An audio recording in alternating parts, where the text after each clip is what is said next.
wa ta'ala possède la connaissance de l'invisible. Il sait tout du passé et du futur.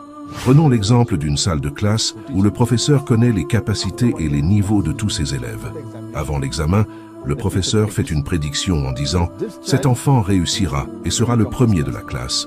Cet enfant aura la deuxième place et cet autre enfant échouera. » Ensuite, après l'examen, les résultats sortent et les prédictions du professeur se réalisent. Alors la question que je voudrais poser est la suivante. Juste parce que le professeur a prédit que l'élève C échouera, l'élève peut-il blâmer le professeur de l'avoir fait échouer? Bien sûr, la réponse est non, car l'élève lui-même est responsable de son résultat. Le professeur a prédit que l'élève A obtiendrait la première place, simplement parce qu'il savait que l'élève était studieux et intelligent. Même chose pour les élèves B et C. Le professeur a prédit leurs résultats en fonction de ce qu'il savait de ses élèves, notamment leurs niveaux en classe.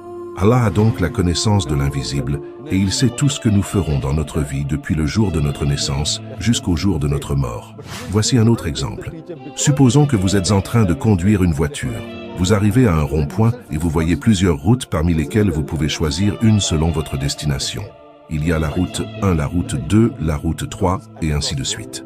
En tant que conducteur, vous avez le libre arbitre de faire votre choix.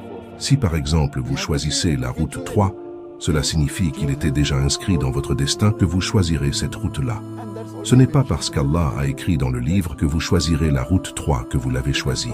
C'est plutôt parce qu'Allah a eu connaissance du choix que vous ferez qu'il l'a inscrit. Car Allah connaît tout ce qui se produira dans la vie de chaque être humain jusqu'à la fin du monde.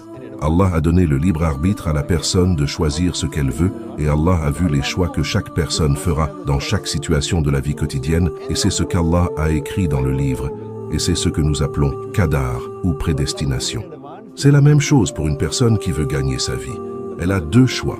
Soit elle fait un travail licite et fournit beaucoup d'efforts pour gagner de l'argent, soit elle choisit d'être un voleur ou un escroc et de gagner de l'argent illicite. Le choix lui appartient. Ainsi Allah sait à l'avance avant même la naissance de quelqu'un qu'il sera un voleur ou un tueur, puis Allah l'écrit.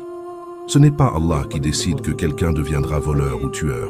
Les humains décident et font des choix pour eux-mêmes, mais Allah utilise sa connaissance de l'invisible pour savoir quel choix chacun fera dans la vie, et Allah l'écrit dans le destin.